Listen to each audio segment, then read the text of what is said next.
जगत गुरु तत्वदर्शी संत रामपाल जी महाराज के अमृत वचन। ठीका पूरा होवे जब सब कोई तजे शरीर, दादू काल पकड़े नहीं जपे जो नाम कबीर। आदमी की आयु घटे तब जम घेरे आए, स्मरण किया कबीर का दादू लिया बचाए। मेट दिए अपराध सब आए मिले छन माही, दादू संग ले गए कबीर चरण की छाई। सेवक देव निज चरण का दादू अपना जान, भृंगी सत कबीर ने कीन्या आप समाने। दादू अंतर्गत सदा छन छन सुमरण ध्याने, वारू नाम कबीर पर पल पल मेरे प्राणे।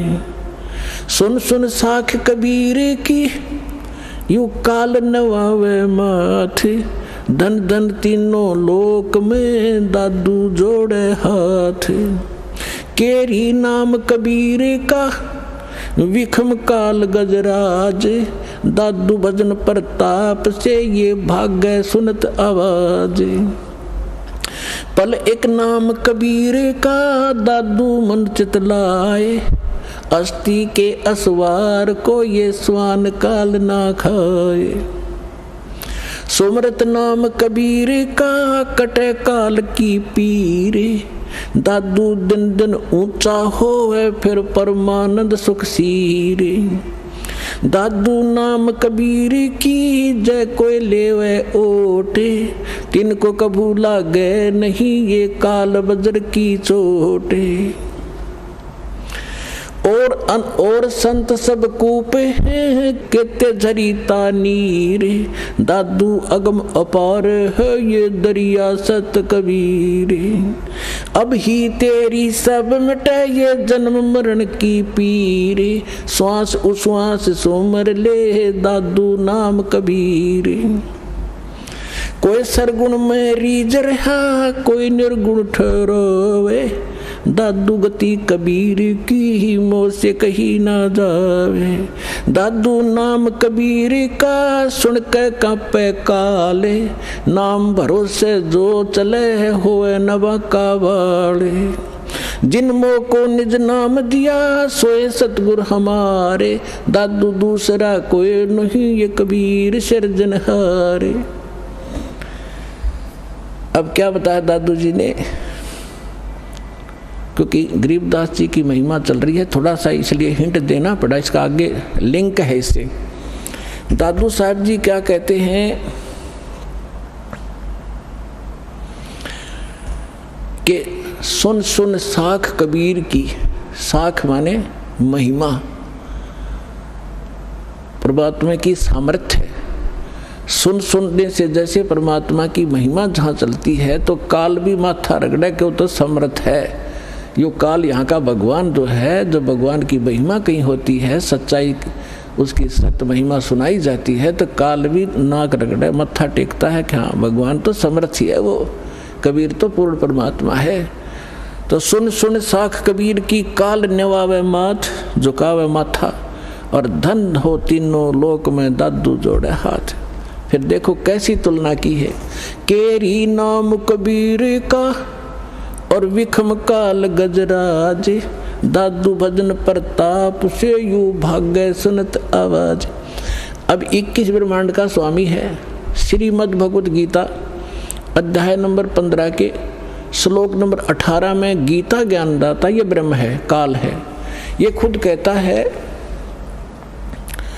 कि मेरे अंतर्गत जितने भी प्राणी हैं उनसे मैं उत्तम हूँ, श्रेष्ठ हूँ, उनसे तगड़ा हूँ मैं, इसलिए मैं लोक वेद के आधार से पुरुषोत्तम प्रसिद्ध हो रहा हूँ मैं। क्योंकि जितने भी इसके अंतर्गत प्राणी हैं काल के, ये इन तगड़ा है।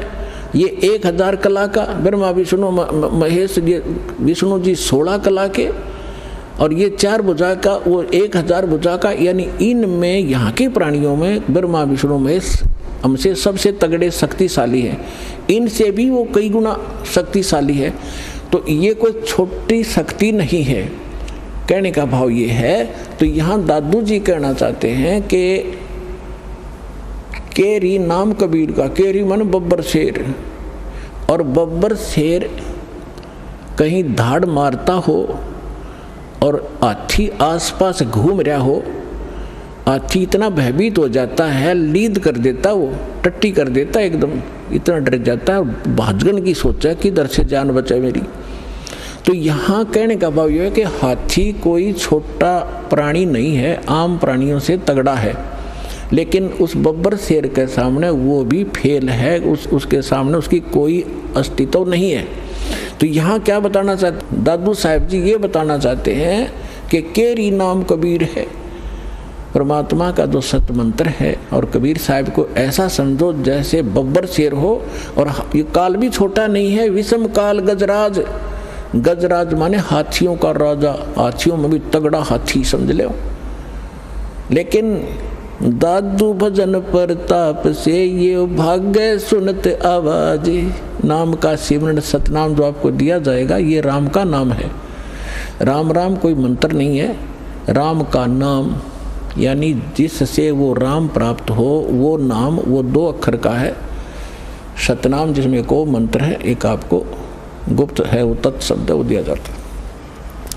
आगे क्या बताते हैं, पल एक नाम कबीर का, जो परमेश्वर कबीर जी ने जो सत साधना बताई है, वो एक पल भी अगर जिसने सत साधना से भक्ति कर रखी हो,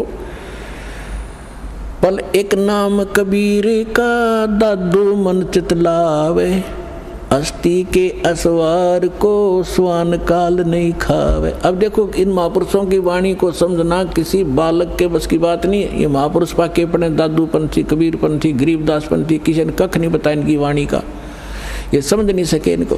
पहले तो तुलना की कि परमात्मा को तो केरी बब्बर शेर समझो, और हाथी भी कोई छोटा नहीं है, लेकिन उसके सामने हाथी की कोई अस्तित्व नहीं है बब्बर शेर के सामने। तो हमारे समर्थ भगवान इतने शक्तिशाली हैं इस काल की तुलना। अब आगे क्या बताते हैं कि आप जिन्होंने कबीर परमात्मा की शरण ले ली, आप बैठ गए हाथी पे, और इन काल को कह रहे हैं, काल को समझ लो डॉग, कुत्ता। हाथी पर बैठे व्यक्ति को वो स्वान हानि नहीं कर सकता किसी भी कीमत पर। अगर हाथी पर बैठे रहे, रात पर नीचे गिर गए, फिर तो पिंडी पाड़ेगा वो।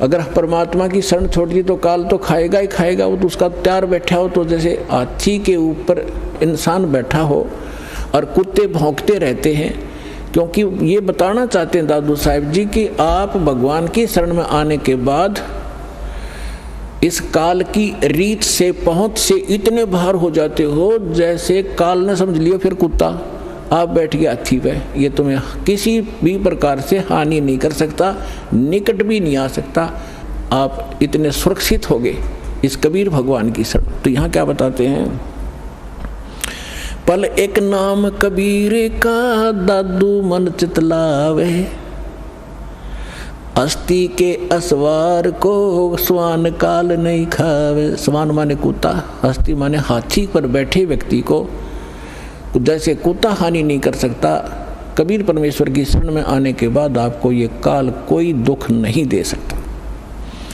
सुमरत नाम कबीर का कटे काल की पीरे, दादू दिन दिन ऊंचा होवे फिर परमानंद सुखशीर।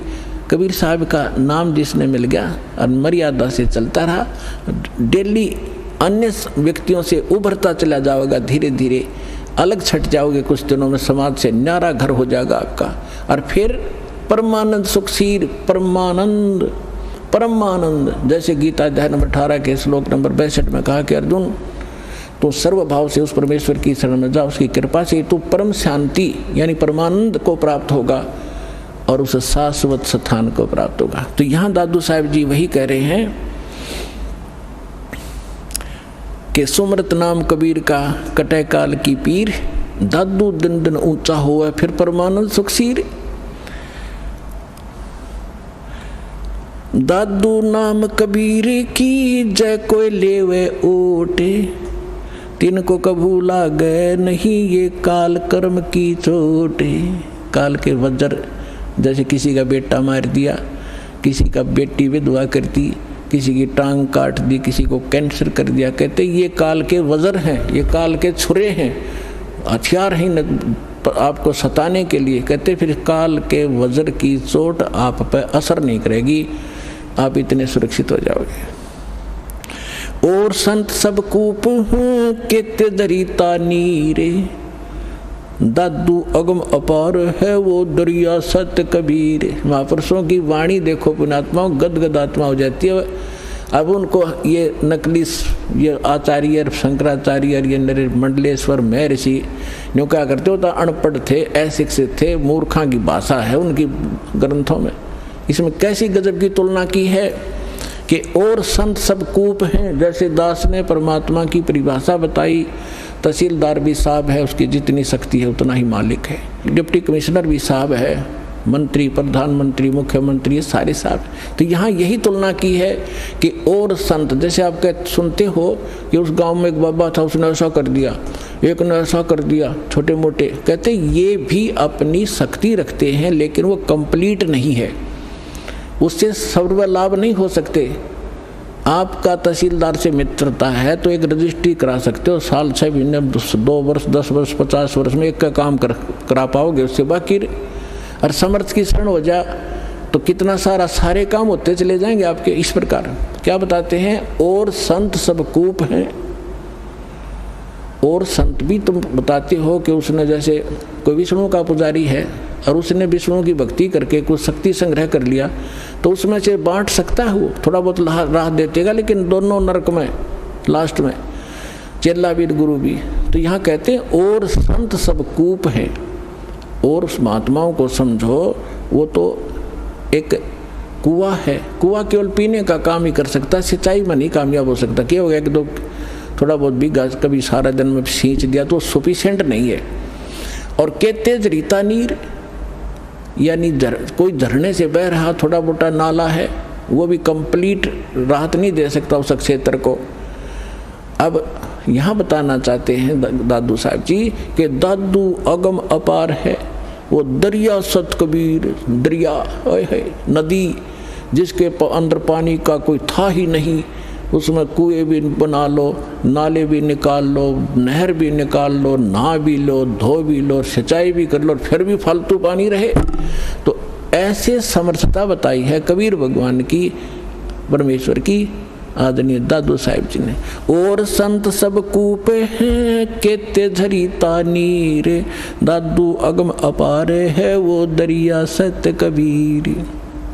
फिर क्या बताते हैं, अब ही तेरी सब मिटाइए जन्म मरण की पीर, श्वास उश्वास सुमर ले दादू नाम कबीर। ये कबीर नहीं सुमरना, वो सतनाम है जो आपको दिया जाता है, फिर सार नाम दिया जाएगा। इसका श्वास जो कबीर जी का जो मंत्र है वो सिमरण करना है। श्वास उश्वास से सुमर ले दादू नाम कबीर। दादू नाम कबीर का सुन के कांपे काले, नाम भरोसे नर चले हुए नवा का बाड़। कबीर साहब का जो मंत्र है इसका सिमरण करते रहना, यो काल आपका कुछ नहीं बिगाड़ पाएगा। जिन मोह को निज नाम दिया सोए सतगुरु हमारे, दादू दूसरा कोई नहीं ये कबीर सिरजनहारे। तब जो दास साहब को गरीबदास साहिब जी की कथा सुनाना चाहता था, अब जैसे गरीबदास जी की कथा सुना रहा है, इसको आगे बढ़ाते हैं। अब इसको जैसे नानक साहिब जी को परमात्मा मिले थे जिंदा महात्मा के रूप में, सचखंड से आए थे। नानक साहिब जी सुल्तानपुर नाम का एक नगर है, शहर है, उसमें एक राजा था, नवाब था, उसके यहाँ नौकरी करते थे खजाने में। और वो प्रतिदिन नदी में स्नान करने जाया करते थे, एक साथ में नदी बहती थी, बेई नदी बोलते, बेई, उसमें स्नान करने जाया करते थे। वहाँ परमात्मा आए थे जिंदा महात्मा के रूप में, उनको बहुत सी ज्ञान चर्चा गोष्ठी हुई। पहले नानक जी ने अपना ज्ञान बताया, फिर परमात्मा ने बताया। नानक साहब जी ने कहा भी मैं आँखों देखूं तब बाबा जी तेरी गल मानूं। परमात्मा बोले ठीक है। अब नानक साहब जी ने कहा कि मैं इस दरिया में छुपूंगा, मुझे खोजना। तो उन्होंने डुबकी लगाई, गेले परमात्मा ने लगा दी। उनके शरीर को अंतर्ध्यान करके अब स्ट्रीम में ले गए जिधर से जल आ रहा था। वह उपस्थित लोगों ने देखा कि नानक जी मर गए, डूब गए, डुबकी लगाई थी, बाहर नहीं आए। और वो शरीर रख दिया अब स्ट्रीम में जिधर से जल आ रहा था। उधर कोई भी ध्यान नहीं जा किसी का। 2-3 किलोमीटर जाकर शरीर सुरक्षित रखा एक स्थान पर। आत्मा को सचखंड ले गए। फिर सारा कुछ बताया कि मैं काशी में रहता हूँ बच्चा, वहाँ आ जाना, सतनाम दूंगा तेरे को। तो नानक जी तीसरे दिन वापस आए थे, दरिया के किनारे घूमते नजर आए। फिर पहली उदासी उन्होंने बनारस की थी कि खोजूं तो जाकर देखूं वहाँ भगवान अर्धानक रूप में कैसे हो सकता है, कुछ जच्चे कुछ ना जच्चे। जब सामने जाकर देखा वो है जो सकल जिंदा महात्मा वाली ये बैठा भगवान दानक रूप में, जलाए रूप में। भाई सूरत लोग की वेश ए ठगवाड़ा ठगी देश खरा सियाणा बहुता बार, ये धानक रूप रहा करता। अब हम गरीबदास जी की कथा सुनाते हैं। तो क्या हुआ, 3 वर्ष के बाद बच्चे को कोई कहे इसका सब झाड़े फूक लो आए, पता नहीं कहाँ ले गए, वैद्यों को दिखाया, सब ने कोई भूत प्रेत का साया बताया, सब फेल हो लिया। आखिर में थक लिए, 3 साल में कुछ असर नहीं हुआ। एक दिन कोई दादू पंथी, एक गोपाल दास नाम का लाला जी था, और वो घर त्याग कर सन्यासी हो गया था, बाल बच्चों को अपना जिम्मेदारी सौंप के, और लाल कपड़े पहने हुए थे। दादू पंथ से दीक्षित था। वो किसी भगत के यहाँ आया करता था, उसका चेला था छुडानी में। जब वो आया 2-3 वर्ष के बाद, ऐसे कई वर्ष में चक्कर लगाता था, तो उस भगत ने, उस गांव वाले ने कहा कि महाराज जी हमारे एक लड़की का लड़का ऐसे ऐसे एक संत ने कुंवारी गाय का दूध पियाया था, वो जंतर मंतर का, और उसके जंतर मंतर कर दिया तो मृत्यु को प्राप्त हो गया था। सुन ली भगवान ने, उसके सांस शेष थे, बच गया। अब वो पागल हो गया। और कहा जाता है कि संत की विद्या को संत ही काट सकता है। अगर आप कुछ दया करो तो बच्चे को बुलाऊं। दादू पंथी गोपाल दास जी ने कहा कि बुला, ये झाड़ फूक करना थोड़ी बहुत ये सीख लेते हैं रोटी खाने के लिए, जितने भी ये संत बने, तो बुला, मैं अभी कर दूंगा ठीक। अब उसने जाकर के उस चौधरी साहब को कहा, उनके नाना जी को, शिवलाल नाम था उसका, शिवलाल, कि शिवलाल जी हमारे पास एक महात्मा आते बड़े पहुँचे हुए हैं, और वो कहते हैं बच्चे को दिखा दो, मैं ठीक कर दूंगा। 5-7 और बूढ़े बुजुर्ग उसके साथ, गरीबदास 13 वर्ष के बालक को लाकर खड़ा कर दिया। जब दादू पंथी उस गोपाल दास ने पूछा, बेटा कौन था वो, तेरा जीवन नाश कर दिया, तेरे को बर्बाद कर दिया? तो गरीबदास जी कहने लगे, उसने बर्बाद नहीं, मुझे आबाद कर दिया। अलल पंख अनुराग है सुन मुंडर थीरे, दास गरीब उधार दिया मोए सतगुरु मिले कबीर। हम सुल्तानी नानक तारे, दादू को उपदेश दिया, जात जुलाहा भेद न पाया, वो काशी माहे कबीर हुआ। जब ये वाणी दादू उस परमेश्वर के प्यारी आत्मा गरीबदास जी ने बोली, उस 62 साल का महात्मा था, 62-65 साल का दादू पंथी गोपाल दास, उसका शरीर आंख भर आई उसकी, और रोंग रोंग खड़े हो गए कि इतनी प्यारी भाषा बोल रहा है इसने, बौड़ा बताओ दुनिया, अरे तेरा गजब भैया। तब उस काफ़ी आध घंटे तक गरीबदास जी वो वाणी बोलते रहे, जो भगवान से परिचित होकर के उन्होंने गए भी खाल विशाल सतगुरु अचल दिगंबर थी रहे दास, ये सारा कुछ बोला।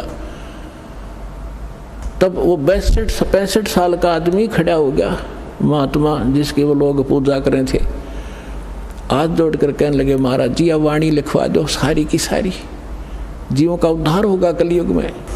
परमात्मा गरीबदास जी यही चाहते थे कि किसी तरह लखनियाँ मिल रहे बने, लेकिन यूँ कल भाग जाएगा 2 दिन, थोड़ी बहुत लिख के मैंने तो बहुत कुछ लिखवाना है उसको दर्द करने के लिए। उठ चल पड़े गरीबदास जी, उससे बात नहीं की। फिर अब उन लोगों ने सोचा कि 65 साल का आदमी एक 13 साल के बालक का घात जोड़ बैठा।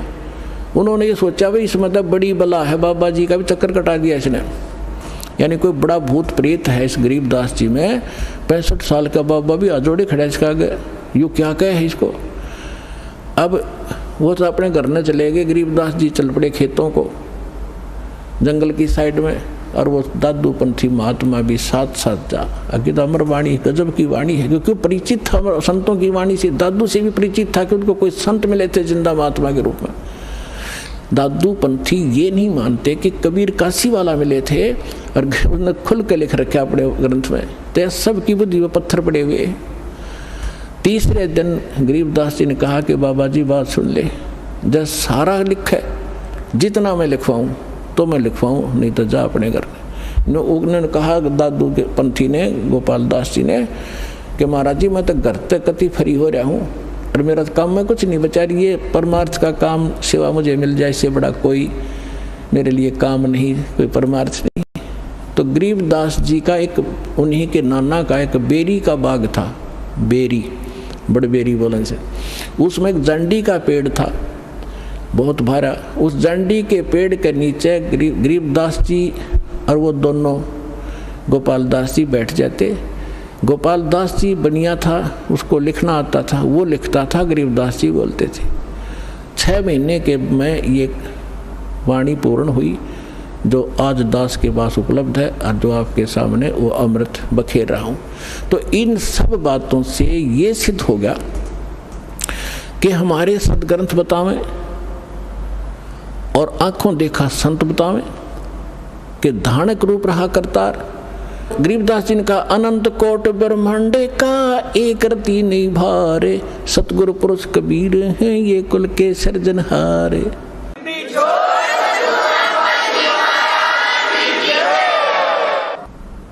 परम पिता परमात्मा पूर्ण ब्रह्म सारी सृष्टि के रचनहार कुल मालिक कबीर परमेश्वर जी की असीम रजा से आप सभी पुण्यात्माएं सतलोक आश्रम बरवाला जिला हिसार हरियाणा के अंदर पहुंच पाए। जिस आत्मा के ऊपर परमात्मा विशेष प्रसन्न होते हैं उन्हीं को ऐसे शुभ स्थान और शुभ समागम उपलब्ध हुआ करते हैं। सकल पदार्थ हैं जग माही और कर्महीन नर पावत नाहि। पुण्यात्माओं, आप बच्चे हो, विद्यार्थी हो, टीचर को पता होता है कि यदि ये विद्यार्थी अच्छी तरह शिक्षा ग्रहण करके परीक्षा में सफल हो गए, इनका जीवन बहुत ही उज्जवल होगा, इनका भविष्य, इनको अच्छी नौकरियां मिलेंगी, बड़े सुखी रहेंगे। लेकिन उस समय बच्चों को वो बात नहीं याद रहती कि हम किस लिए पढ़ रहे हैं, और वो अच्छे विद्यार्थी जो होते हैं टीचर के बताए प्रत्येक क्लास वर्क होमवर्क को करते ही रहते हैं, तो सफल हो ही जाते हैं, फिर उनको वो वस्तु प्राप्त स्वाभाविक हो जाती है। आप वो विद्यार्थी हैं जिनको जन्म और मरण के रोग से छुटकारा पाने का और सतलोक के अंदर जाकर के वो स्थायी सुख प्राप्त करने का शुभ अवसर प्राप्त हुआ है। इसमें यदि आप उन विद्यार्थियों की तरह लगन से इन सभी क्रियाओं को करते हुए संसार छोड़कर चले गए, तो आपको वो स्थान प्राप्त होगा जो आज तक हजारों वर्षों तक ऋषि महर्षि प्रयत्न करके निष्फल रहे। तो आप कितने पुण्यकर्मी हो, आप कितनी पुण्यात्मा हैं। लाल की कीमत का लाल को ज्ञान नहीं होता, जौहरी बताया करता है। ये दास जौहरी है, आप उस परम पिता के लाल हो। आपको मालूम नहीं, इस दास को मालूम है आपके लिए वो परमात्मा कितने भटक रहे हैं। आपने काल की भांग पी रखी है, आप जी को केवल यहाँ के संसारिक सुख दिखाई देते हैं, भविष्य का आपको कोई, आपके भविष्य में आगे नेक्स्ट जीवन में क्या होगा, इससे आप बिल्कुल अनभिज्ञ हैं। परमात्मा कहते हैं गोता मारूं स्वर्ग में, जा बैठूं पाताल, और गरीब दास ढूंढता फिरूं अपने हीरे मोती लाल। आप कहाँ से आए हैं, ये ना तो आपके बस की बात यहाँ आना, केवल परमात्मा ही आपको यहाँ लाता है। पहले तो आप तक संदेश भेजा, ऐसा अनमोल ज्ञान किसी भी माध्यम से, किसी भक्त के माध्यम से, किसी बुक के माध्यम से, या किसी टीवी चैनल के माध्यम से, और फिर आपको प्रबल प्रेरणा की उस परमपिता ने, और फिर आपकी व्यवस्था की। यहाँ तक आने में कोई मध्य प्रदेश से आ रहे हैं, कोई उत्तर प्रदेश से आ रहे हैं, कोई महाराष्ट्र से, कोई उड़ीसा से। पुण्यात्माओं, आज हम इतने लेजी मैन हो चुके हैं, हम अपने पड़ोसी घर में भी नहीं जाएं, जो सोचें फिर मिलेंगे मित्र को, और आप इतने दूर यहाँ आ गए। कहते करे करावे साईं मन में लहर उठा, दादू सदर जीव के वो आप बगल हो जा। तो आपके ऊपर कितनी रजा है सोच भी नहीं सकते। इतनी दूर आना, ट्रेनों के अंदर कितनी कठिनाई होती, लेकिन आपके पिछले पुण्य इतने प्रबल हैं कि आपको वहाँ रुकने नहीं देते। और पिछले ही तप से होते हैं पूर्ण हंस मुराद, पिछले संस्कार आपके साथ हैं। आप किसी समय परमात्मा कबीर जी के साथ रहे हो, जब भगवान धरती पर आए हुए थे। उस समय आप अशिक्षित थे, आप परमात्मा को परमात्मा नहीं मान सके, लेकिन परमात्मा से प्राप्त उन साधनाओं को करते रहे, मोक्ष प्राप्ति नहीं कर सके, लेकिन आपको परमात्मा ने इतना पुण्य युक्त कर दिया। उस समय सन 1398 से सन 1518 तक 120 वर्ष परमेश्वर कबीर जी इस पृथ्वी पर ज्ञान बांटते रहे। एक औपचारिकता जुलाहे का काम भी करते रहे। वहाँ जुलाहे का काम कर रहे हैं, हजारों जगह प्रकट होकर अपनी प्यारी आत्माओं को ये सत संदेश भी दे रहे होते थे। तो आपको इतना भक्ति युक्त कर गए उस समय, ताकि आपको मनुष्य जीवन प्राप्त होते रहे। अन्य योनियों से, अन्य प्राणियों के जीवनों से मनुष्य शरीर बहुत ही श्रेष्ठ है, लेकिन भक्ति ठीक ना मिलने से एक दिन इसके पुण्य अक्षीण होकर फिर ये पुण्य 84 लाख योनियों में चला जाता है। तो परमात्मा ने आपको इतना चार्ज कर दिया कि आप मनुष्य जीवन प्राप्त करते हुए आते रहे, और आप जी को इस समय तक यहाँ लाना था। अब परमात्मा ने आपको इतना भक्ति युक्त कर दिया कि आपके मनुष्य जीवन होते हुए आ रहे, तभी तो आपके अंदर प्रेरणा है परमात्मा की। 2 प्रकार से मानव शरीर प्राप्त होता है। एक तो विधान है परमेश्वर का, इस काल को बनाकर दे रखा है, और काल की मजबूरी बना रखी है कि इसने मानव शरीर एक आपको देना ही पड़ता है, क्योंकि इसने 1 लाख मानव शरीरधारी प्राणियों के शरीर से निकले हुए गंध को खाने का एक श्राप लगा हुआ है इसकी गलती से। 2 प्रकार से मानव शरीर प्राप्त होता है। एक तो टर्न वाइज, यानी परंपरागत प्राप्त होता है। 84 लाख प्रकार के इन शरीरों में कुत्ते, गधे, मक्खी, मच्छर, पशु पक्षियों के जीवनों को भोगते हुए एक मानव शरीर प्राप्त होता है। तो जो ऐसे प्राप्त मानव शरीर प्राणी है तो वो भी अच्छी किस्मत, जो क्योंकि पीक प्राइम टाइम में जन्मा है, लेकिन उसके अंदर भक्ति की कसक नहीं होती।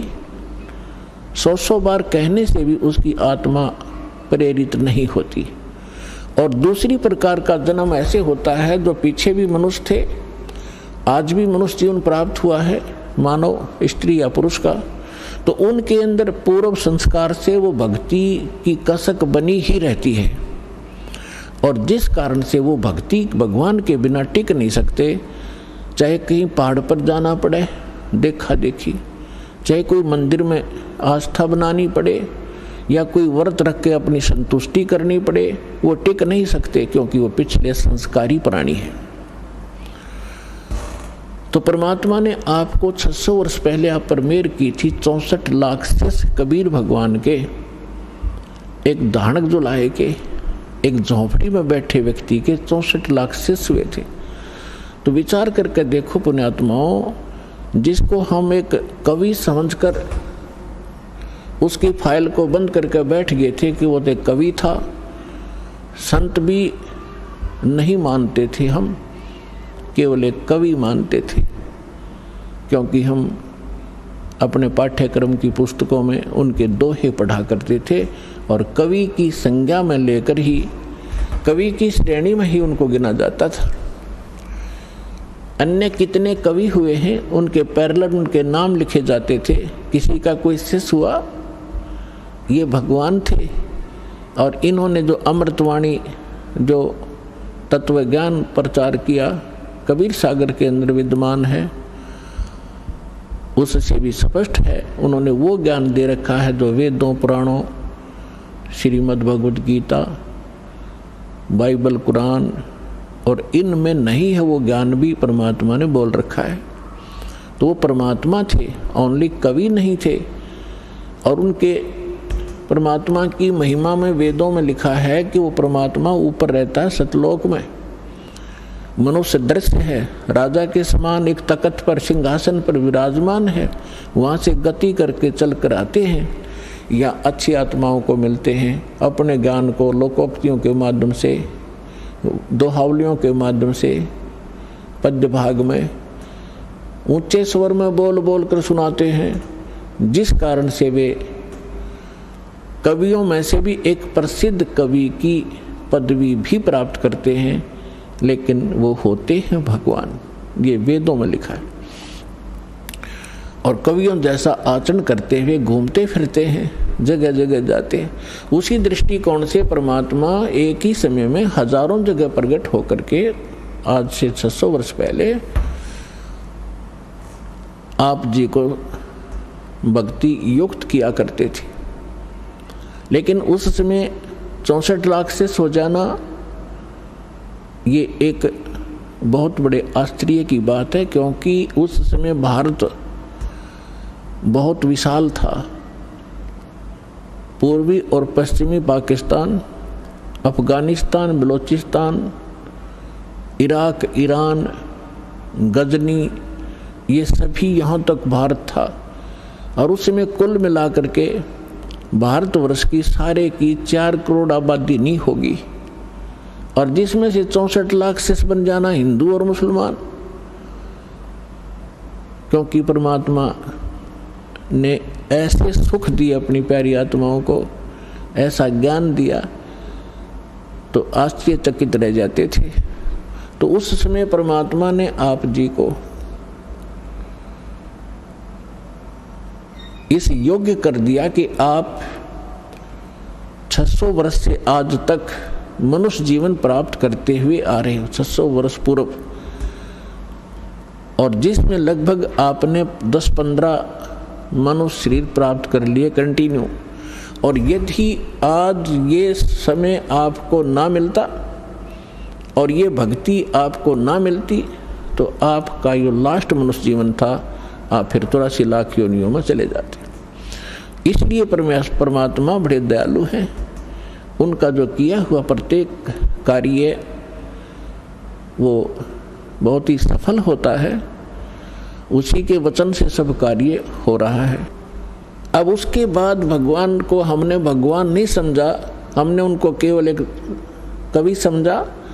और कुछ दिनों में आपको जब परमात्मा के संग आप रहे, इतने सुख हो गए, आपके दुख दूर हो गए, तो आप जी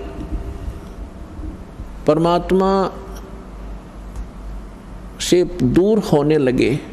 जब इंसान सुखी होता है इस लोक के अंदर, वो पहला काम ये करता है कि भगवान से दूर होता है, बकवादें ग्रहण करता है।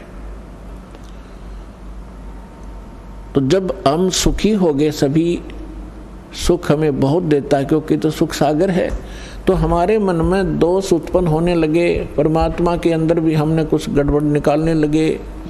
तो परमात्मा कबीर जी ने एक लीला की थी और उस लीला में हम सभी एक परीक्षा ली थी हमारी, हम फेल हो गए और हम यहीं रह गए। अब काल ने कैसा जुल्म किया, किसी को कहीं पटक दिया, किसी को हरियाणा में, किसी को राजस्थान में, किसी को मध्य प्रदेश में, किसी को उड़ीसा में, भाषा भी ना समझ में आवे, किसी को नाइजीरिया में, किसी को अमेरिका अफ्रीका में। उन प्यारी आत्माओं को जो परमात्मा की भक्ति किया करते थे, उन्हीं में से ये सारे अफसर बने हुए हैं, राजा बने हुए हैं, एमएलए एमपी बने हुए हैं, क्योंकि पिछले पुण्य के बगैर ऐसे उच्च पोस्ट प्राप्त नहीं होती। और जब तक इनको पुनः वो ज्ञान नहीं होगा कि हम कौन हैं, हम किस लिए जन्मे हैं, मानव शरीर केवल इसलिए प्राप्त नहीं होता कि आप माया इकट्ठी करो, संसारिक प्रभुता प्राप्त करो, सारा कुछ हो गया, करोड़ों की संपत्ति भी होगी, आपकी यहाँ आसपास के क्षेत्र में कोई एमपी मंत्री मिनिस्टर बनकर महिमा भी होगी, क्योंकि आप पिछले पुण्य आपके साथ थे, वो मलाई, वो बैटरी आपकी चार्ज थी, वो चल रहा था। फिर आपकी मृत्यु हो जाएगी और नेक्स्ट जीवन क्या होगा, फिर कुत्ते की योनि में, गधे के शरीर में यहाँ भटक रहा होगा। तो खाक वो संपत्ति क्या काम आई आपके, और क्या वो महिमा ने आपका साथ दिया। चाहे आपकी मृत्यु के उपरांत यहाँ पर कोई आपका बुत बनाकर, आपका तस्वीर बनाकर सालाना, चाहे आपके उस देश के लोग उस पर बेशक माला अर्पित करते रहें, आप गधा बनकर धक्के खा रहे होगे। तो जब हमें ये पता चलेगा, तब हम सभी, चाहे कोई किसी पोस्ट प्राप्त है, कितना धनी है, चाहे गरीब है, उसको फिर इस बात से चिंता बनेगी कि सचमुच ये तो हो ही रहा है। पता नहीं कितने आप देख रहे हो प्रधानमंत्री, राष्ट्रपति, 1 मिनट में मृत्यु हो जाती है, फिर क्या, कहाँ गई वो प्रभुता? आगे का इनको पता नहीं, आगे का उन परमात्मा ने बताया और परमात्मा से परिचित जिन महापुरुषों ने बताया, वो हमारे सदग्रंथों में विद्यमान है, जो अटल विधान है। उसको कोई ना मानेगा, उसके ना मानने से विधान समाप्त नहीं होगा, और जो स्वीकार करेगा वो आने वाले कष्टों से बच जाएगा। अब दास जो बताना चाह रहा है, अब कितने दयालु है परमेश्वर, आपके पास कहाँ कहाँ संदेश भेजा। परमेश्वर ने 600 वर्ष पहले कहा था, जब धर्मदास जी जो उन पुण्यात्माओं में से हैं जिनको भगवान मिले थे, सतलोक दिखाया था, जहाँ भगवान रहते हैं उसे परिचित कराया था। तो 600 वर्ष पहले परमात्मा ने धर्मदास जी के पूछने पर कहा था, प्रश्न के उत्तर में बताया था कि धर्मदास जी बहुत चिंतित हो गए थे इस बात से कि परमात्मा ने कहा था कि धर्मदास मेरी लाख दुहाई, ये मूल ज्ञान कहीं बाहर न जाए, और मूल ज्ञान बाहर जो पढ़ी, ये बिचली पीढ़ी हंसनी तरही, और मूल ज्ञान तब तक छुपाई जब तक ये द्वादश पंथ ना मिट जाए। फिर धर्मदास जी से कहा था कि धर्मदास मेरी लाख दुहाई, ये सार नाम कहीं बाहर ना जाए, सार नाम बाहर जो पढ़ी, ये मेरी बिचली पीढ़ी हंसनी तरही। अपने आत्मा जब आप परमात्मा के साथ थे वो 64 लाख तो पहले आएंगे, उसके बाद फिर जो अन्य पुण्यात्माएं आपके घरों में जो आएंगी, आपके संतान रूप में, आपके कोई नाती रूप में, पोता या पोती रूप में, वो तो अलग से आएंगी। बहुत अच्छी आत्माएं आपके घर जन्म लेंगी जो परमात्मा के स्टॉक में पहले से रखी हुई है। उस परमात्मा कबीर जी का इस काल के प्रत्येक लोक में 21 ब्रह्मांड में एक गुप्त स्थान है जहाँ पर उन पुण्यात्माओं को परमात्मा ने रखा हुआ है जिनको पिछले कलयुग में सार नाम प्राप्त हो गया था, वो पार हुए नहीं और फिर वो काल के हत्थे चढ़ गए थे। क्योंकि इस ज्ञान से आपकी आत्मा में ऐसा दृढ़ निश्चय अवश्य हो जाएगा कि ये सुख जो है, चाहे राष्ट्रपति बन जा, चाहे प्रधानमंत्री बन जावा, और भले ही हम कोई देव पद प्राप्त कर लें, आपकी आत्मा धिक्कारेगी उसको। तो कबीर साहब के साथ ना जाने करके कुछ अच्छी आत्माएं जिनको सार नाम प्राप्त हुआ था किसी कलयुग में, तो वो पार ना हुई, दूसरे संस्कारवश किसी लोक में चले गए। तो उसके लिए परमात्मा कहते हैं शिव मंडल ब्रह्मापुरी, शिव मंडल ब्रह्मापुरी चाहे विष्णु लोक में हो, हमरे गुण भूला नहीं तो आन छुटाऊं। तो जैसे कोई भक्त इस ज्ञान से परिचित और किसी कारण से नाम खंडित हो जाने से उसकी मृत्यु हो जाती है, तो वो कहाँ जाता है? आपको प्रथम मंत्र में श्री ब्रह्मा जी, श्री विष्णु जी, श्री शिव जी, श्री गणेश जी और श्री दुर्गा जी आदि इन देवों के वो मूल मंत्र दिए जाते हैं जिनसे आपको बहुत लाभ मिलना है। तो उस कारण से आप पार ना हो गए तो इनके लोकों में जाओगे वो सुख भोगने के लिए जो आपको इस प्रथम मंत्र के बेनिफिट प्राप्त हुआ है। ये लाभ आप वहाँ अक्षीण करने चले जाओगे। वहाँ जाकर आपको याद आएगा कि ये तो गुरुजी बताया करते थे कि हमने यहाँ का देव पद भी नहीं लेना, राज्य पद प्राप्त नहीं करना, यहाँ हमारे पुण्य नाश होते हैं। तो वहाँ जाकर फिर वो रोते हैं। और ये जो प्राइम टाइम होता है इसका सीमा है। जैसे अब जो बिजली पीढ़ी चली है इसका समय निर्धारित है, उसके बाद ये भक्ति नहीं रहेगी। इस बीच जो निकल गया सो निकल गया। तो वो भक्ति जो युग है उसका समय समाप्त हो चुका होता है और उनकी मृत्यु हो जाती है। वो कोई ब्रह्मा जी के लोक में जा रहा होता है, कोई विष्णु जी के लोक में, कोई गणेश जी के यहाँ अपने इन मंत्रों के पुनों के आधार से, भक्ति के आधार से इनको वहाँ खाता है, बर्बाद करता है। तो वहाँ वो रोते हैं। तब परमात्मा जाते हैं, उनको वहाँ से छुड़वा कर लाते हैं। उनको उस समय मनुष्य दोबारा जन्म नहीं देते, उनको अपने पास स्टॉक में रखते हैं। उनके ऊपर इतना रहम हो जाता है कि अब उनका जन्म आपके घरों में होगा। आपके बेटा बेटी, आपके पोता पोती के रूप में सबके घर वो पुण्यात्माएं आएंगी। उनके संस्कार इतने गजब के होंगे, इतने अच्छे होंगे कि उनको किसी प्रकार का कोई कष्ट नहीं होगा उनके जीवन में।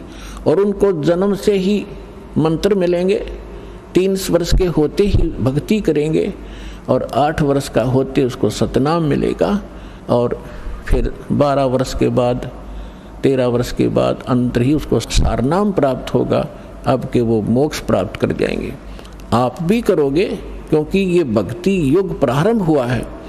और या तो इसी जन्म में पार हो जाओगे, देखो कोशिश करना कि इसी जन्म में पार हो, फिर तो फिर ही होता है।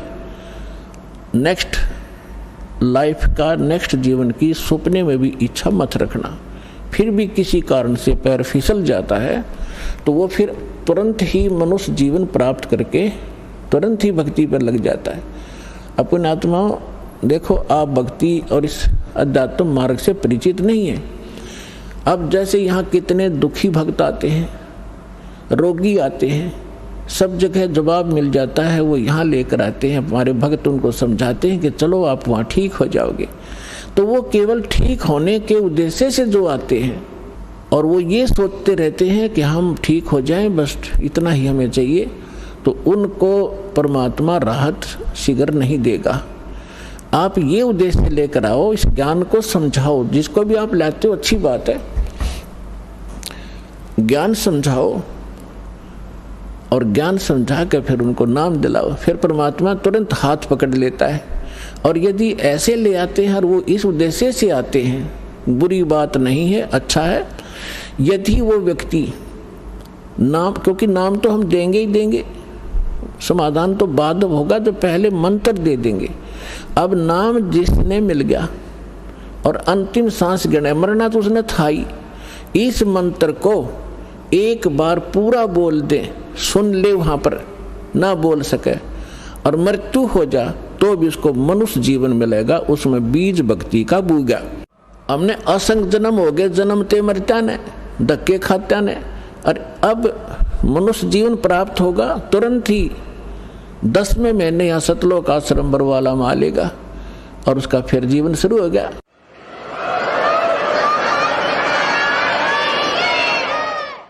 ये शरीर तो ऐसा है, आप सदग्रंथों से अपरिचित हैं, अध्यात्म मार्ग से अपरिचित हैं। जैसे एक व्यक्ति का कपड़ा किसी दुर्घटना से खराब हो गया, पाट गया या वैसे कंडेम हो गया, उसने आप उतार के फेंक देता, नया पैर ले, नया तो और अच्छा ही होता है। तो ऐसे ये पुराना चोला किसी कारण से डिफेक्टिव हो गया, अगर आप भक्ति ढंग से करोगे तो इसको ठीक कर देगा परमात्मा, क्योंकि यह माटी उसी ने चला रखी है, उसी ने मिट्टी से इसको कितनी अच्छा बना रखा है, उसके हाथ में है। या लाखों लोग ठीक हो गए, कैंसर कतीनों टपकते आवे थे खून उनके, और 10वें दिन उनके घाव भर गए, जिसने सच्ची दल से परमात्मा को चाहा और भक्ति करी। तो दास का कोई उद्देश्य आपको बहकाना नहीं, लेकिन सच्चा ज्ञान बताना। और आप देख रहे हो यहाँ पर जो भी पैसा आता है आपका दान किया हुआ, सारा परमात्मा के भक्तों के लिए खुला भंडारा खोल रखा है, सारी व्यवस्था कर रखी है। केवल परमार्थ के लिए परमात्मा ने दास को भेजा है। आप भगवान के बच्चे हो, दास भगवान का नौकर है, और नौकर को हमें हमेशा डर बना रहता है कि भगवान के बच्चों को, मालिक के बच्चों को ऐसी धारणा हो जा जिससे मालिक रुष्ट हो जा, उसकी नौकरी को खतरा ना हो जा। तो दास इस उद्देश्य से आपकी सेवा कर रहा है। आप सच्चे दिल से जब भक्ति करोगे आपका मोक्ष होगा। और जो प्रसंग चल रहा था कि 64 लाख तो वो आएंगे, उन 64 लाख के घर वो भक्त आएंगे जो परमात्मा के रिजर्व बैंक में रखे हैं आत्माएं। और उसके बाद जो अन्य भी जन्म ले रहे हैं, अरबों प्राणी हैं मनुष्य जीवन में, तो उनके लिए कैसा होगा कि जैसे एक बार आपको कथा सुना रखी है कई बार दास ने, ये कागभूषण जी एक बहुत बड़े महापुरुष माने जाते हैं, अपने पुराणों में कथा आती है। तो उसने गरुड़ जी ने उनसे पूछा कि हे कागभूषण, आपको ये भक्ति कैसे प्राप्त हुई, आपकी कितनी आत्मा शांत है, आपकी कितनी दीर्घायु है, आपको ये उपलब्धि कैसे प्राप्त हुई। तो कागभूषण ने बताई अपनी, यहाँ संक्षिप्त में बताऊंगा। कागभूषण जी ने गरुड़ जी से कहा कि गरुड़ जी, एक बार मुझे मानुष जीवन प्राप्त था। आइए अब हम उन श्रद्धालुओं के अनुभव जानते हैं जो जगत गुरु तत्वदर्शी संत रामपाल जी महाराज जी से दीक्षा प्राप्त कर चुके हैं तथा उनके द्वारा बताए गए भक्ति मार्ग पर चल रहे हैं। नमस्कार जी। नमस्कार जी। क्या नाम है बहन जी आपका? माया देवी जी। बहन जी आप कहाँ के रहने वाले हैं? जी हम गांव टेड़क, जिला मुआड़ी, तहसील डेराबस्सी। बहन जी संत रामपाल जी महाराज से आपने नाम दीक्षा कब ली? जी मैंने 2017 में ली जी। संत रामपाल जी महाराज से नाम दीक्षा लेने से पहले क्या आप कोई भक्ति साधना करते थे? हाँ जी, मैं सभी देवी देवताओं की भक्ति करती थी जी। हफ्ते में जी मैं वीरवार, जुमा, सोमवार जी सारे ही व्रत रखती थी जी। एक महीने में एक पूर्णिमा का व्रत आता था जी, वो भी मैं करती थी जी। ऐसा कोई व्रत नहीं था जी, नवरात्रे जी सब करती थी जी। मैं शाम खाना भी नहीं खाती थी, एक टाइम खाती थी जी खाना भी। कोई पानी सुबह से लेकर शाम तक मैं पानी भी नहीं पीती थी जी। बहन जी, आपने बताया पहले आप हिंदू देवी देवताओं की भक्ति करते थे तथा व्रत भी रखते थे, तो जो भक्ति साधना आप करते थे उससे आपको क्या लाभ हुए? कोई लाभ नहीं हुआ जी। सारी भक्ति करते करते मेरी शरीर में इतनी पीड़ा रहती थी जी, मुझे बहुत भूत प्रेत की बाधा थी जी, बहुत ज़्यादा इतनी थी जी। मेरे हस्बैंड जी वो गेट का जंदा ला कर फिर रात गुजारते थे जी, जागते थे, सो भी नहीं पाते थे, सुबह काम पर भी जाते थे फिर भी सो नहीं पाते थे जी। वो मैंने अपना छोटा भाई बुलाया हुआ था जी मेरे घर वाले ने, उसने जी एक वो सोता था तो एक जागता था, एक जागता था तो एक सोता था जी। जिस टाइम पर मेरे में चीज़ा का असर हो जाता था जी, मेरे हस्बैंड बहुत बार यहाँ जी मैं उन्हें एक हाथ से ऊपर चक देती थी जी। इतनी बुरी हालत थी जी मेरी कि बहुत ज़्यादा जी, मैं क्या बताऊँ आपनों भी, मैं अपने पराये जानती ही नहीं थी भी मेरा अपना पराया है भी या नहीं। दुनियादारी की तो मुझे पता ही नहीं था जी। गाँव वाले कहते थे जी भी या तो ढोंग करा या तो फैल करा, ऐसे ऐसे इल्जाम लगाते थे जी। मेरे इस टाइम पे मुझे भूत प्रेत का असर हो जाता था जी, मैं अपना हाथ ही काट कर अपना ही खून चाटने लगती थी जी। मेरी इतनी बुरी हालत हो जाती थी सर, प्रेतों ने मेरा ऐसा हाल कर दिया था। मैं अपने पति अपने बच्चों को किसी को भी नहीं जानती थी जी। गांव के मेरे आड़ पड़ोस मेरी सास भी कहती थी भी या तो ढोंग करा, कोई भी हमारे घर नहीं आता था। जिस टाइम पर मुझे असर होता था जी प्रेतों का, मेरे घर वाले जी गेट खड़का करते जी, जोन से मेरे ताऊ चाचा कोई गेट भी नहीं खोला था जी माँ। उसके बाद जी मेरे हस्बैंड को जी बवासीर की बीमारी थी। मेरा लड़का जी 8-9 साल का, उन्हें बहुत ज़्यादा बुखार हो रहा था जी। हफ्ते में जी वो स्कूल में 2 दिन मुश्किल से जा पाता था। उसके बाद इतना बुखार था जी, मैं खुद डर जाया करूँ थी जी भी इतना बुखार है परमात्मा, मैं इतनी भक्ति भी करूँगा फिर भी मेरे बच्चे ठीक नहीं है। जौन सा कुछ भी कहते थे जी, मैं बहुत दूर दूर तक इलाज करवाया। यहाँ से यूपी में शामली पड़ा जी, वहाँ भी मैंने इस्लाम है जी एक, वहाँ उस पर भी इलाज करवाया। बराड़े में जी नप्पड़ भगत जी आए एक, उस पर भी इलाज करवाया, लेकिन इलाज करवाया कहती थी पता लगता था भी मैं ठीक होगी, फिर ऐसे ही हो जाता था जी। इतनी बुरी हालत थी जी, मैं 1 रुपये ਨੂੰ तरस गई थी जी। 10 रुपये तो मेरे वास्ते इतने हो गए थे भी पता नहीं कितनी बड़ी रकम है। इतनी बुरी हालत कर दी थी मेरी। दिखते थे जी मनु, जिस टाइम पर मनु दिखते थे भूत प्रेत मेरे हस्बैंड के रूप में भी दिखते थे। मांस की इस तरह प्लेट जी मेरा आगे आगे चलती थी जी, मैं आंखा मीच का कहती थी मगर नहीं, ये मेरा बैम है, ऐसा नहीं हो सकता भी ऐसे कई प्लेट मांस की कैसे मेरे आगे घूमेगी, नहीं ये तो बहम है मेरा। उसके बाद ऐसे ही होता रहता था। मैं अपने कमरे में भी नहीं बढ़ पाती थी जी, अगर कल्ली होती थी घर पे तो मैं कमरे में नहीं जाऊँ थी, मैं बाहर ही रहूँ थी। किसी का बैठ गई तो मैं डर लगता था भी मैं अंदर जाऊँगी कुछ मुझे मार देगा, बहुत ज़्यादा इतनी दिक्कत रहती थी जी, मैं बहुत डरती थी। बहन जी, जैसा कि आपने बताया, आपके बताने के अनुसार आपके घर पे दुखों का पहाड़ टूटा हुआ था। आपको, आपके पति को, आपके बच्चे को बहुत परेशानियों का सामना करना पड़ रहा था। तो फिर संत रामपाल जी महाराज के बारे में जानकारी आपको कहाँ से मिली? चाचा जी मेरे, उन्होंने हमें समझाया, संत रामपाल जी महाराज का ज्ञान बताया भी अब परमात्मा है, धरती पर आए हुए संत रामपाल जी महाराज के रूप में आए हुए हैं। तो मैं यकीन नहीं था जी, मैं इतनी पूजा करा करूँ थी तो मुझे यकीन नहीं हो रहा था जी, मैं किस तरह विश्वास कर लूँ, यकीन नहीं हो रहा था जी मुझे बिल्कुल भी मैं किसी बात पर भी विश्वास करूँ किस पर ना करूँ, मेरी समझता पर था जी सब कुछ। क्यों मैं इतनी पूजा करा करूँ थी जी, मुझे कोई लाभ नहीं हो रहा था। फिर चाचा जी कह रहे भी इस ज्ञान ਨੂੰ समझ, तू सत्संग तो देख सकते हैं। मैं कहा तो उन्होंने कहा अभी सत्संग देख संत रामपाल जी महाराज का। तो मैंने सत्संग देखा संत रामपाल जी महाराज का। सत्संग देखा तो समझ में आया ज्ञान परमात्मा का, ऐसा ज्ञान हम कहाँ रह रहे क्या है हम ये पता लगा। हमने डेरा बसी जाकर जी नामदान स्थल पर संत रामपाल जी महाराज जी था जी नाम दीक्षा ले ली। मेरे हस्बैंड ने भी जी, मेरे बच्चे ने भी, मेरे 2 बच्चे, मैंने 2 बच्चों को विधवा दी, मैंने खुद भी नाम दीक्षा ले ली जी। बहन जी, आपने संत रामपाल जी महाराज से नाम दीक्षा ली, तो जो आपके जीवन में दुख थे वो क्या संत रामपाल जी महाराज से नाम लेने के बाद कटे? जी 11 साल तक भूत प्रेतों ने जी मेरा घर बर्बाद करा हुआ था जी, कोई काम नहीं बना था जी। जैसा ही मैं संत रामपाल जी महाराज जी की शरण में आई, मेरे सारे दुख ठीक हो गए जी। कोई भूत प्रेत की बाधा नहीं रही जी। सब ठीक हो गया जी, काम भी ठीक हो गया, ऐसी कोई दिक्कत नहीं रही जी। मेरे घर वाले ने जी बवासीर की बीमारी थी, वो भी ठीक होगी।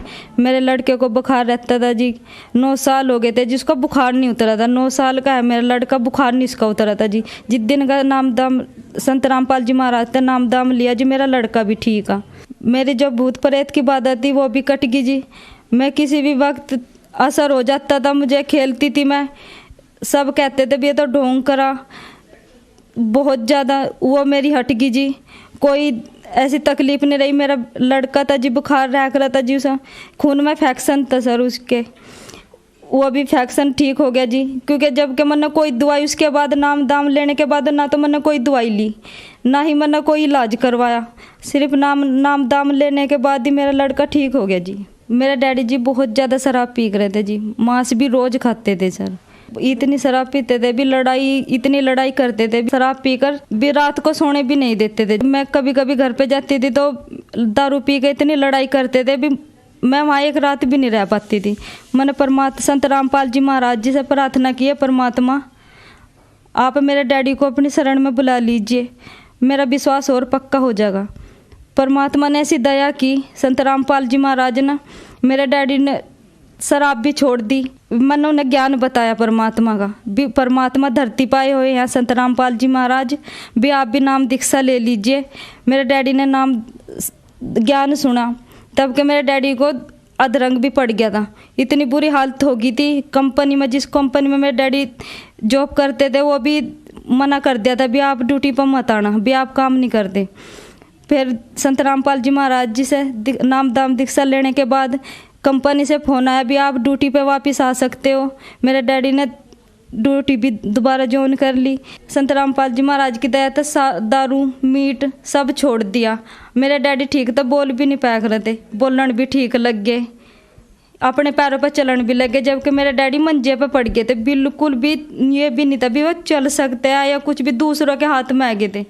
बाथरूम तक उन्हें उठा कर ले जाना पड़ता था, यानी कि मंजे पे सब कुछ कर रहे थे वो। बहन जी, जैसा कि आपने बताया कि आपने संत रामपाल जी महाराज से नाम दीक्षा ली तो आपके परिवार में सुखों का भंडार आ गया, तो आज जो श्रद्धालु आपको देख रहे हैं उनको आप क्या संदेश देना चाहते हैं? संदेश तो परमात्मा ही देंगे, मैं तो अरदास कर सकती हूँ। मैं अपने घर को भी, जोन से मेरे भाई हैं, अपने ताई जी को भी, सबको मैं अरदास ही कर सकूँ भी आप भी परमात्मा की शरण में आइए। सच्चा ज्ञान है, सतगुरु संत रामपाल जी महाराज ये पूर्ण परमात्मा है, इनके अलावा कोई भी इस सृष्टि को कोई नहीं तार सकता। यही है जो ऐसा ज्ञान दे रहे जिससे मुक्ति हो रही है। संत रामपाल जी महाराज से नाम दीक्षा कैसे ले सकते हैं? अनेक चैनलों पर संत रामपाल जी महाराज जी का सत्संग आ रहा है, उस पर नंबर भी आ रहा है जी पट्टी पर, उस पर फ़ोन करके आप नाम दाम स्थल पूछ सकते हैं, आप नाम दाम दीक्षा ले सकते हैं। धन्यवाद जी। सत्साई।